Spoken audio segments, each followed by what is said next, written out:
L'action, c'est quand même un genre qui n'est pas très bien maîtrisé par les réalisateurs français, pas trop toujours.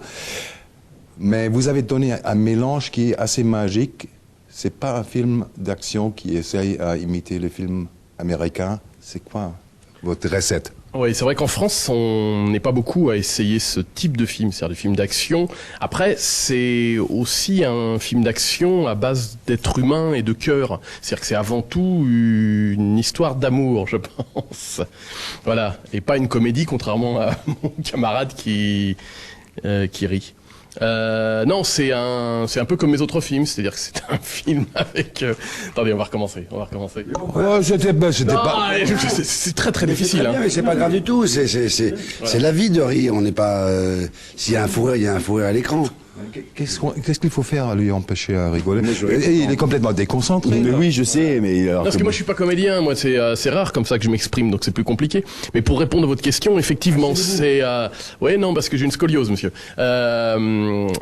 Pour répondre à votre question, effectivement, en France on fait peu de films d'action. Pour X raisons, et j'aime bien dans votre question le fait de remarquer que j'ai pas essayé de singer le cinéma américain. C'est un film français, effectivement, qui se rapproche du cinéma anglo-saxon, mais qui peut se rapprocher aussi du cinéma coréen, par exemple. Voilà, mais la base est vraiment une histoire humaine et avec des personnages qui courent pour les bonnes raisons, c'est-à-dire par amour. On l'a en l'occurrence sauvé le fils de Vincent, du personnage de Vincent, aidé en ça par son meilleur ami Gilles, ici présent.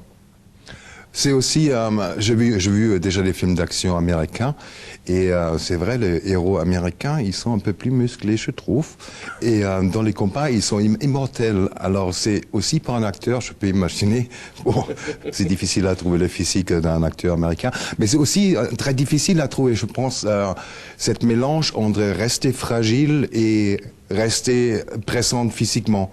Comment vous avez préparé cette balade sur l'âme des rasoirs, je trouve? Bah, comme vous pouvez le constater, en mangeant beaucoup de gâteaux. Et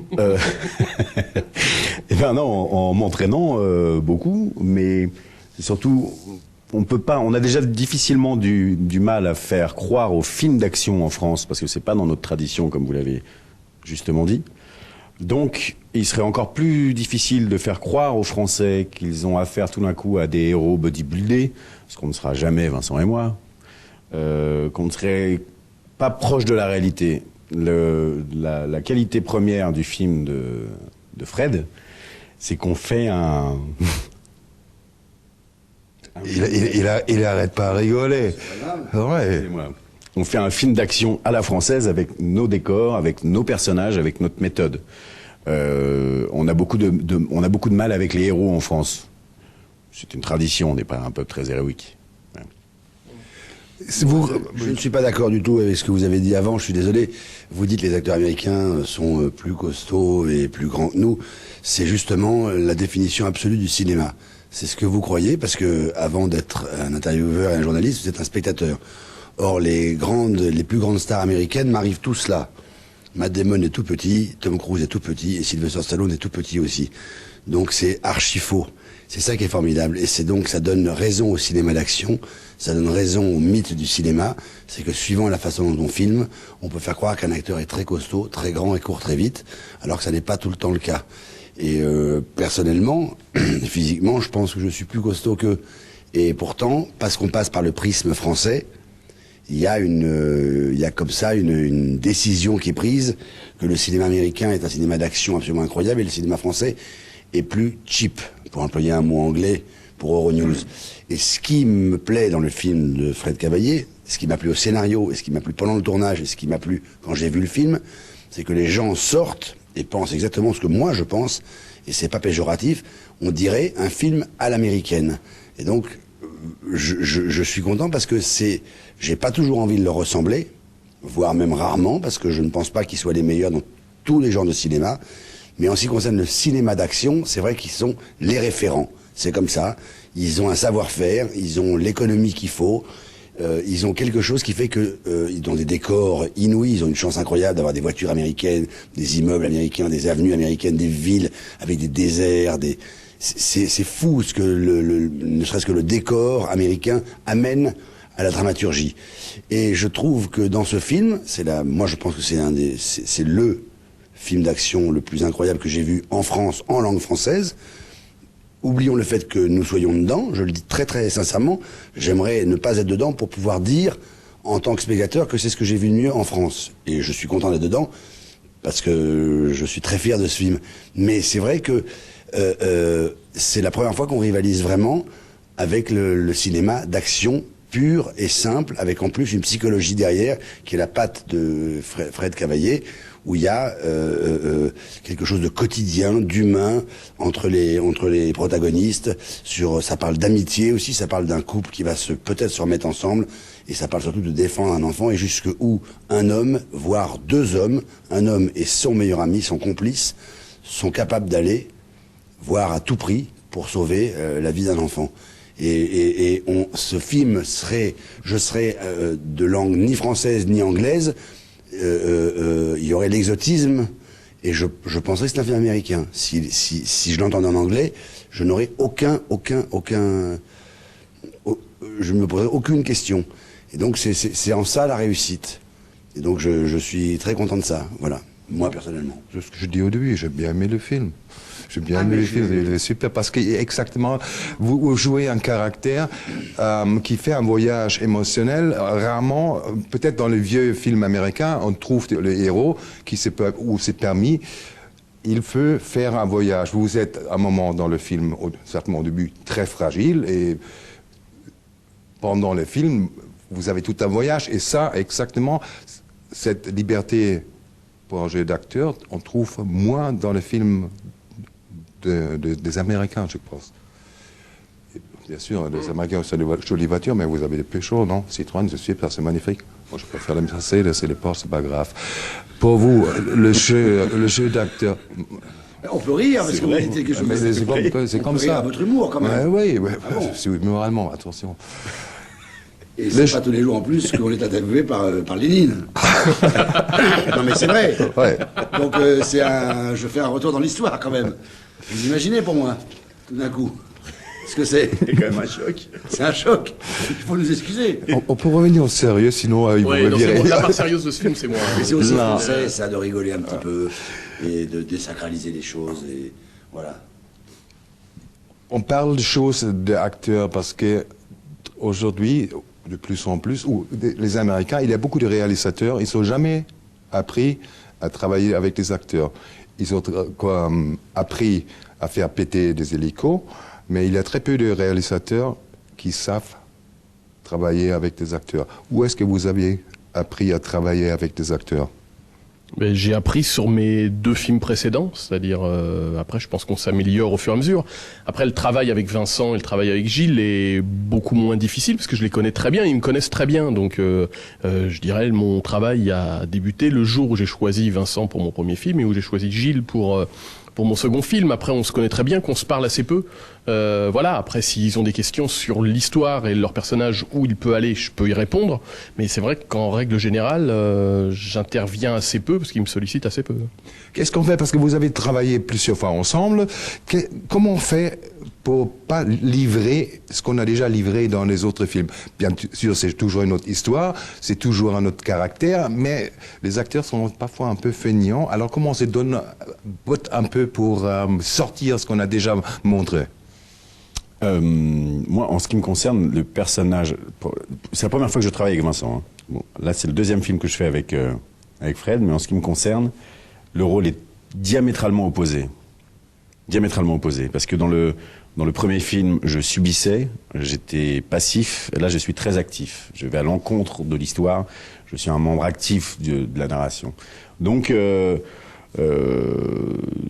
pour aller dans votre sens, le rôle n'est pas du tout le même, donc il y a un travail qui est pas du tout le même. Par contre, en termes d'investissement psychologique, dans ce type de film, on peut pas dire non plus que ce soit ce qu'il y a de plus compliqué. Voilà, c'est des films qui sont extrêmement complexes et compliqués physiquement surtout. Et en fait, parce que c'est compliqué physiquement, ça devient relativement simple au niveau du jeu, puisqu'on est toute la mise en scène, toute l'histoire participe à ce que vous soyez totalement pris dans l'histoire. Vous voyez ce que je veux dire? C'est-à-dire que tout ce que Fred met en place autour de nous plonge dans une dans une façon, dans une méthode qui fait que nous, on n'a plus qu'à jouer, à être. Il n'y a pas, un déroulement, on va dire, psychologique au jeu. C'est du jeu primaire. C'est un rapport enfantin au jeu. Vous voyez ce que je veux dire? Ce que je trouve toujours magnifique quand on voit des jeux des acteurs sur l'écran, on oublie très souvent, c'est une question d'une concentration qui est énorme. Parce que vous faites un travail très souvent bout à bout. Ça veut dire, on enchaîne des takes. Et je trouve que c'est très difficile à garder le passé qui est très présent dans le film, c'est important le film. Je trouve que c'est très difficile dans un film à garder cette concentration de toute une histoire complexe dans un film qui est tourné et coupé dans les takes. Mais on ne garde pas. Le meilleur moyen de garder un état tout le temps, c'est d'être. On est. On est du premier jour au dernier jour. Et en fait, les gens, ça dépend des acteurs, des méthodes de travail, mais je ne suis pas, pendant la journée, Simon, et après, je lâche le personnage de Simon pour redevenir moi, Vincent, quand je vais au restaurant le soir pour me détendre. Parce que moi, je suis un acteur qui, à la fin de la journée, je vais dîner au restaurant, comme Gilles, on a notre vie qui reprend. Je n'ai pas besoin de m'enfermer dans des endroits, disparaître, laisser ma famille pendant 4 mois pour faire le vide dans ma tête. Moi, je suis quelqu'un qui reprend sa vie quotidienne de tous les jours. Alors, j'ai trouvé un moyen, c'est au lieu de laisser Simon sur le tournage le soir pour redevenir Vincent, j'ai décidé que j'étais Simon tout le temps, et de temps en temps, Simon, quand il quitte le tournage, il joue à Vincent. Mais c'est toujours Simon. Donc c'est juste, on est un personnage, et on n'a pas besoin de le garder. On l'est, c'est ça. Et au fur et à mesure que le tournage avance, on rentre de plus en plus dans la peau du personnage, et je pense même, on finit par connaître assez rapidement mieux le film que le metteur en scène, ou en tout cas mieux le personnage que le metteur en scène. Les premiers jours, le metteur en scène vous dit, le personnage il est comme ci, il est comme ça, il nous dirige, et puis il y a un moment, quand on commence à jouer plusieurs takes, comme vous dites, à différents endroits, on assemble une sorte de mini-puzzle, qui fait qu'on a une vue à peu près de tout l'ensemble de ce qu'on va faire, et on commence à connaître le personnage, et on sait instinctivement ce qu'il faut faire et pas faire. Et quelquefois, les bons acteurs, au bout de 10-12 jours, le metteur en scène, juste, essaye d'être témoin de ce qu'ils font. De temps en temps, il leur dit ça, c'est un peu trop ou pas assez. Mais c'est nous qui sommes. On sait mieux puisque c'est nous qui vivons les choses. Donc il y a des choses qu'on sent, des choses qu'on sent pas, des choses qu'on trouve qui sont trop, pas assez. Et on fait ce travail, évidemment, à 3. Mais on ne quitte pas un personnage. Donc, personnellement, moi, j'ai pas à me concentrer. Je me concentre bien longtemps à l'avance. Et une fois que la course est partie, les intermèdes où je rentre chez moi et où je dors, ça n'est que juste des pauses sur image. Hop, la conversation reprend le lendemain avec le metteur en scène et mon acolyte, l'autre rôle principal du film, là où elle s'est arrêtée la veille. Exactement là où elle s'est arrêtée. Ça y est, on fait corps. Quand on travaille dans le cinéma, dans le théâtre, on a toujours des choses, on aime avec un acteur, on joue, il est fort pour ça. Vincent, il ressent quoi pour vous? Qu'est-ce qui lui fait fort pour jouer avec lui? Son rythme. C'est un acteur qui a un rythme. Vous savez, on parle souvent pour les gens, pour les mélomanes, pour les gens qui font de la musique, on parle de l'oreille absolue. Vincent, il a le rythme absolu. C'est-à-dire que quand vous jouez avec lui, il impose aussi un rythme qui fait que les dialogues coulent de source, que les temps semblent évidents, ce qui n'est pas le cas de tout le monde. Vous tournez des fois avec des acteurs qui sont très très bons, hein, qui peuvent être très bons dans un domaine ou avec d'autres, mais qui ne fonctionnent pas avec vous. Là, on a une chance inouïe, c'est que on s'est trouvé sur une question on va dire, de musique, en fait. Ça marche. C'est un acteur qui joue avec vous. On a pas mal qui jouent seuls, ou qui jouent pour eux, avec des méthodes très contestables. Lui, il joue pour l'autre, pour le metteur en scène, pour tout le monde, en fait. À partir du moment où il fait un film, il le fait à 2000%. Et ça, chaque seconde du film. Il n'a pas décidé qu'une scène était plus importante qu'une autre. Il n'a pas décidé qu'un dialogue était à mettre plus en relief qu'un autre. Tous les personnages, qu'ils soient devant ou derrière la caméra, sont importants. Ce qui fait que on est dans une générosité de jeu qui fait que, comme il l'a expliqué tout à l'heure, on ne joue pas, on est, ni plus ni moins. Et c'est très facile à juger parce que si c'est pas le cas, ça sonne faux au théâtre et sur la scène. Absolument. Vincent, La même question. vous êtes obligé à renvoyer les fleurs. Mais non, c'est bien de commencer en disant vous êtes obligé de réenvoyer les fleurs, sauf qu'il faut enlever un mot, je ne suis pas obligé. Je pourrais très bien ne pas les renvoyer. Je les renvoie parce que je les pense. La seule chose que je déplore, c'est que, évidemment, dans ces cas-là, on a envie d'être interviewé en premier. Parce que ce qu'il a dit, si je vous réponds idem pour moi, ça n'a pas d'intérêt. Donc il faut que j'étaye un peu ma réponse. Plus court. Plus court. Ça voudrait dire qu'il a moins de qualité que moi. Plus court. Non. Ça a été évident. Alors je vais vous le raconter en une anecdote. En fait, pour dire ce que moi j'ai pensé de Gilles, ça a été immédiat. En fait, on s'est raté à 2 ou 3 reprises. Et j'ai 2-3 obsessions dans la vie du cinéma. Moi, une de mes obsessions, c'est que j'ai besoin que les êtres humains soient sexy. C'est comme ça. Il y a des gens qui sont sexy et ceux qui sont pas sexy. Ça n'a rien à voir avec la beauté. Il peut y avoir des femmes sublimement belles, mais j'ai pas envie d'être collé contre elles. Et puis il y a des hommes qui ont une beauté classique formidable, qui ont la taille mannequin, il y a tout ce qu'il faut, mais je les trouve pas sexy. Puis il y a des gens qui ont des défauts, sauf qu'ils me font vibrer. Alors c'est le cas de Dustin Hoffman, qui a tous les défauts de la Terre, et en même temps, quand il rentre dans un endroit, je serai une femme. Quand je le vois arriver dans Kramer contre Kramer, je tombe. C'est comme ça. Il n'y a rien à faire. Donc Gilles, il a quelque chose de sexy. Je le vois parce que je parle avec des copines, je parle avec des femmes, et c'est un homme qui plaît, mais pas bêtement. Il plaît intelligemment. Il a quelque chose, comme ça, on ne sait pas pourquoi. Il n'y a rien à faire. Il a beau, lui, se dire, je pourrais être mieux comme si, j'aimerais bien pas avoir ça, je suis pas content de mon nez, je suis pas content de mes cheveux, je suis pas content de mes yeux, je suis pas content de ceci, si j'étais comme ci, j'étais comme ça. On s'en fout complètement. On a envie de dire, ça c'est ton problème, tu penses ce que tu veux de toi. Ce qui compte, c'est que nous, on pense de toi, et nous, on te trouve sexy. Donc ça, c'est très important pour moi. Et donc, j'aime jouer avec quelqu'un qui est sexy. S'il n'y a rien d'homosexuel, c'est quelque chose de...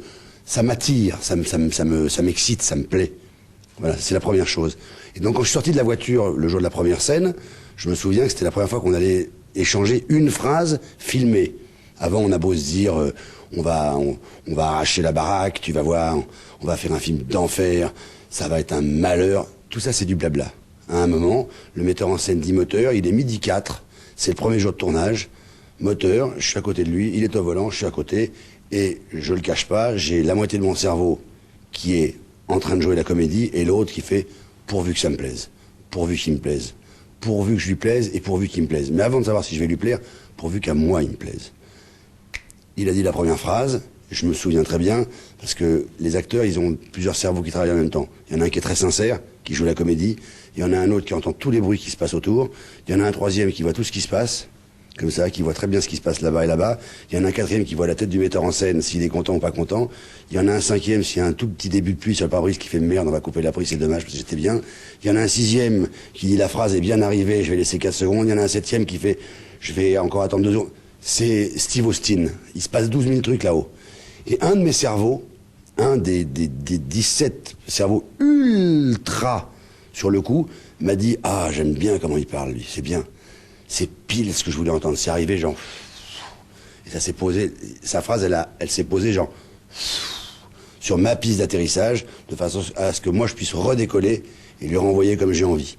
Voilà, je suis sorti de la voiture, j'étais voir le metteur en scène, j'ai tapé sur l'épaule. Il a levé son casque comme ça, j'ai fait... impec. C'est parti. Je pense un acteur sur scène au film, c'est comme la chanson. Une fausse note, vous entendez tout de suite. Absolument. Ouais, absolument. J'ai oublié la question. Votre film, il est vendu aux États-Unis. On peut attendre un remake. Comment on peut prendre une nouvelle comme ça? Il ne suffit pas, votre film, pour être vendu aux États-Unis, dans le monde entier? Non, c'est plutôt flatteur. C'est-à-dire, le premier film pour elle a été remaké, le second l'est aussi en Inde, en Corée, aux États-Unis. Après, non, c'est flatteur. C'est-à-dire que moi, j'essaie tout le temps de toucher le plus grand nombre. C'est ça, d'avoir L'universalité, c'est difficile, mais ça me plaît bien de me dire s'il y a un remake, qu'il soit américain ou autre, que quelqu'un à Mexico, à Bruxelles ou à Tokyo puisse voir le film et être touché par les mêmes émotions. Voilà, moi j'ai écrit ça chez moi dans ma salle à manger. Non, c'est très flatteur. C'est très flatteur. Ça flatte peut-être un peu mon ego, mais ça fait du bien des fois. Je suis mais pardon, il y a une autre et économiquement c'est formidable parce que plus le film est acheté, plus il est vu à l'étranger, plus il y a des distributeurs dans tous les pays du monde, plus le metteur en scène quand il fait son film d'après, ce qui est le cas de celui-là par rapport à À bout portant et Pour elle, surtout À bout portant qui a été encore plus vendu que Pour elle, il y a des gens qui font des pré-achats de l'étranger. Ce qui fait que le producteur peut se dire, tiens, avec tant de préachats, je peux augmenter le budget de tant pour le film. Ce qui fait que il a pu réussir à faire ce film à peu près dans les conditions où il a voulu, grâce au succès de À bout portant dans le monde entier. C'est pas rien. Et donc le prochain, il pourra le faire d'autant plus facilement que ce film sera vendu en Corée, au Japon, en Belgique, en Espagne. À force de rajouter pays sur pays, ça fait ce qu'on appelle une base d'argent qui se rajoute au budget du prochain film. Et c'est la différence qu'il y a entre certains réalisateurs et d'autres. C'est leur propension à être vendu à l'étranger. C'est très très intéressant aujourd'hui. C'est difficile de faire du cinéma aujourd'hui si on n'est pas quelqu'un qui est exportable. Peu importe le coût à chaque fois, mais dans plusieurs pays, parce que c'est ça qui aide les films à se faire, et c'est ça qui fidélise un metteur en scène et son cinéma. Je suis obligé d'arrêter parce qu'il y a la meute qui attend. Il y a des autres journalistes derrière moi. Je vous souhaite beaucoup de succès pour ce film-là. Et personnellement, moi j'ai bien aimé le film. Et je vais recommander le film. Et bonne chance pour les prochains projets, parce qu'après ce film-là, c'est toujours difficile à faire mieux. C'est très gentil. Merci beaucoup. Bonne journée. Merci infiniment. Merci beaucoup. Au revoir. Merci. Non, super. Merci beaucoup. Merci à vous. Merci à tout le monde.